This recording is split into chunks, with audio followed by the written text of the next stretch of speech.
বিসমিল্লাহির রহমানির রহিম। বিশ্ব আধ্যাত্মিক জ্ঞান সঞ্চার দরবার শরীফের প্রতিষ্ঠাতা আমার মুর্শিদ কেবলা গাউসুল আজম শামীম আলী চিশতির দরবার হইতে আমি শাহ আলম আপনাদের সকলকে জানাই আন্তরিক শুভেচ্ছা ও অভিনন্দন। আমার মুর্শিদ কেবলা গাউসুল আজম শামীম আলী চিশতির দরবার হইতে আবারও কিছু আলোচনা নিয়ে আপনাদের সামনে হাজির হইলাম। আশা করি সকলে ভালো আছেন এবং সকলেই মনোযোগ সহকারী এবং ধৈর্য সহকারী শুরু থেকে শেষ পর্যন্ত সম্পূর্ণ আলোচনাটি শুনুন। আমি যে আলোচনাটি নিয়ে আপনাদের সামনে হাজির হইলাম সেই আলোচনাটি হলেন ভগবানের জন্ম। ভগবানের জন্ম কোথায় কবে হয়েছিল এই নিয়ে কিছু তত্ত্ব আলোচনা করিব। তাই সকলেই মনোযোগ সহকারী এবং ধৈর্য সহকারী শুরু থেকে শেষ পর্যন্ত সম্পূর্ণ আলোচনাটি শুনুন। শুরুতেই বিশ্বের সকল স্তরে লোকদের উদ্দেশ্য করে বলছি, আমার লক্ষ্য আমার মুর্শিদ কেবলা গাউসুল আজম শামীম আলী চিশতির লেখা গ্রন্থের বিষয়বস্তু আপনাদের সামনে উপস্থাপনা করা, যাতে আপনারা সকলেই হাকিকত জানতে পারেন, বুঝতে পারেন এবং হাকিকতের জ্ঞান নিতে পারেন।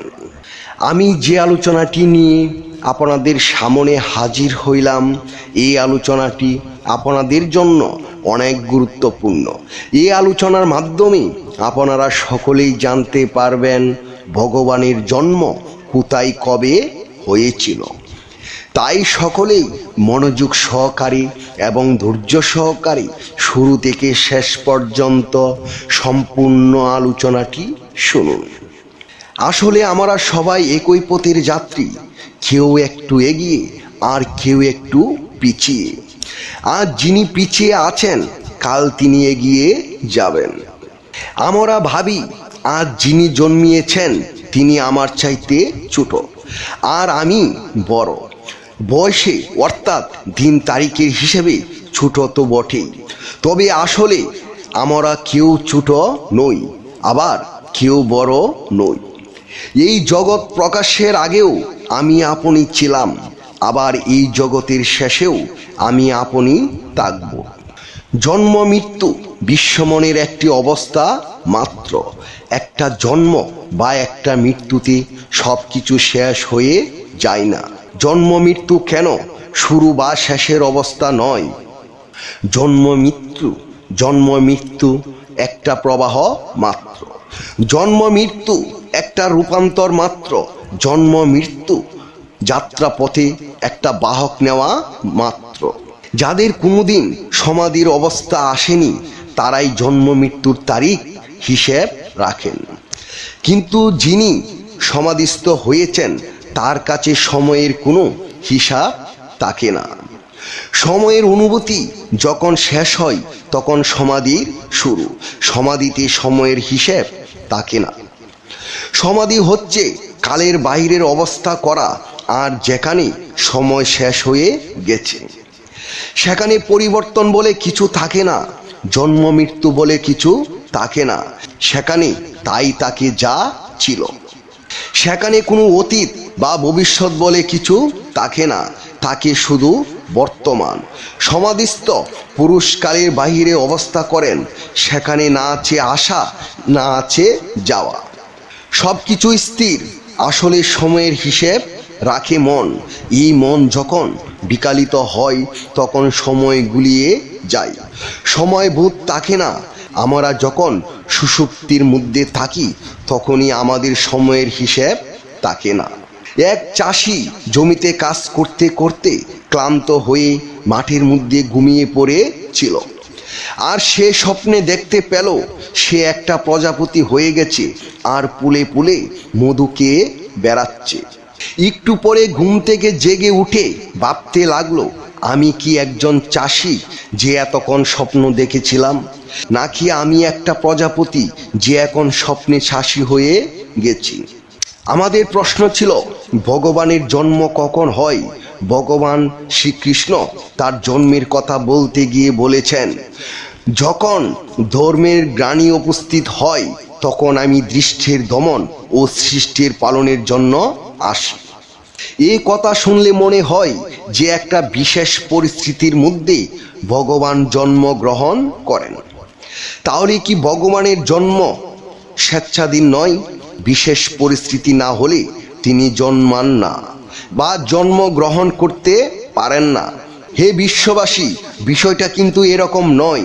প্রত্যেকটি জীবের জন্ম মৃত্যু তার স্বেচ্ছাধীন হয়ে থাকে। জীবকুল যেমন কর্মফল ভোগের নিমিত্ত আবার সংকল্প পূরণের জন্য উপযুক্ত দেহ ধারণ করে থাকেন, তেমনি কালের অতীত সেই ভগবান সত্তাকালের মধ্যে প্রবেশ করেন নিজের ইচ্ছাতে, আবার সময় হয়ে গেলে কালাতীত হয়ে অবস্থা করেন। ঠিক তেমনি আমরা সবাই এই দৃষ্টির দমন ও সৃষ্টির পালনের নিমিত্ত আমাদের কর্ম দেহ ধারণ করে থাকি। আমাদের কুপ্রবৃত্তির দমন ও শুভ প্রবৃত্তির পালনের জন্য আমরা মানুষ দেহ ধারণ করি। আর একমাত্র মানুষের মধ্যেই এই দুই ধরনের প্রবৃত্তির দেখা পাওয়া যায়। অন্য সকল দেহ অর্থাৎ পশু দেহ বলুন বা দেবদেহ বলুন, এরা হয় কু নয় সুপ্রবৃত্তির অধিকারী। মানুষ দেহ কু ও সু এই দুইয়ের মিশ্রণ। মানুষের কাজ হচ্ছে এই কুপ্রবৃত্তি যা আমাদের হাজার হাজার জন্মের কর্ম থেকে জন্ম নিয়েছে তাকে দূরীভূত করা, এবং সুপ্রবৃত্তি যা আমাদের প্রকৃত সত্তা তার মধ্যে প্রবেশ করা।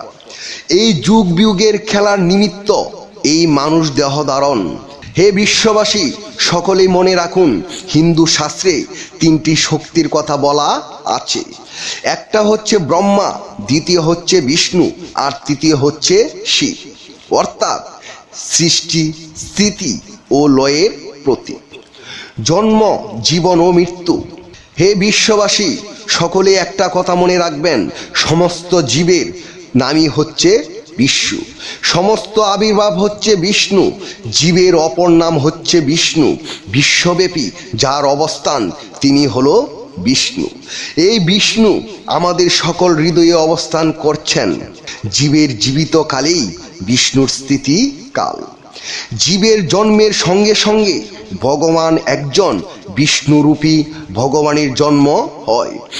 আবার জীবের জীবন অবসানের সঙ্গে সঙ্গে ভগবানও অন্তর্নিহিত হন।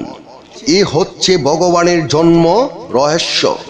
এই পৃথিবীতে যেদিন জীবের লীলা খেলা শেষ হবে সেদিন ভগবানের আর কোনো অস্তিত্ব খুঁজে পাওয়া যাবে না। তিনি তখন জন্ম মৃত্যুর অতীত হয়ে যাবেন। তখন না থাকবে মানুষ, না থাকবে ভগবান। হে বিশ্ববাসী, আজকে আমি যে আলোচনাটি করেছি আপনারা সকলে হয়তো বুঝবেন না। এই জন্ম মৃত্যু সৃষ্টি রহস্য, এই গোপন ভেদ জানতে হলে অবশ্যই আপনাদের সকলের একজন কামেল মুর্শিদের কাছে যেতে হবে। ওনার কাছ থেকে এই গোপন তত্ত্ব পেয়ে যাবেন। আপনাদের সকলের উদ্দেশ্য করে বলছি, যদি কোনো কামেল মুর্শিদ না পান তাহলে অবশ্যই এই জন্ম মৃত্যু সৃষ্টি রহস্য কোনো কিছুই বুঝতে পারবেন না। আপনারা যদি কোনো কামেল মুর্শিদের সন্ধান না পান, সকলের উদ্দেশ্য করে বলছি, ইউটিউবে যাইয়া শামীম আলী চিশতি লিখে সার্চ করুন, তাহলেই কামেল মুর্শিদের সন্ধান পেয়ে যাবেন। আমি যে আলোচনাটি আপনাদের সামনে করেছি, এই আলোচনাটি আপনাদের কাছে কতটুকু ভালো লেগেছে? যদি ভালো লেগে থাকে তাহলে আমাদের এই চ্যানেলটি সাবস্ক্রাইব করে দিবেন। সামনে ভালো ভালো আলোচনাগুলো পেয়ে যাবেন। এবং আপনারা সামনে কী ধরনের আলোচনা চান আমাদেরকে কমেন্টে জানাবেন। আমরা চেষ্টা করিব আপনাদের পছন্দ মতো আলোচনা নিয়ে আসতে। আমার এই আলোচনাটি করতে যাইয়া কথা ভাষা ছন্দে যদি কোনো ভুল হইয়া থাকে, সকলেই আমাকে ক্ষমা ও সুন্দর দৃষ্টিতে দেখবেন। সকলে আমার জন্য দোয়া করিবেন, আমি যেন আপনাদের সামনে ভালো ভালো আলোচনাগুলো নিয়ে আসতে পারি এবং শোনাইতে পারি। সর্বশেষে সকলের চরণে হাত রেখে একটি কথা বলতে চাই, আল্লাহ গোপনেরও গোপন। সেই গোপনকে পাইতে হলে একজন কামেল মুর্শিদের কাছে যাইয়া বায়াত গ্রহণ করি। সেই গোপন ইবাদত ও গোপন সাধনার মাধ্যমে আল্লাহকে লাভ করিতে হইবে। সকলেই ভালো থাকবেন, সুস্থ থাকবেন। আল্লাহ হাফেজ।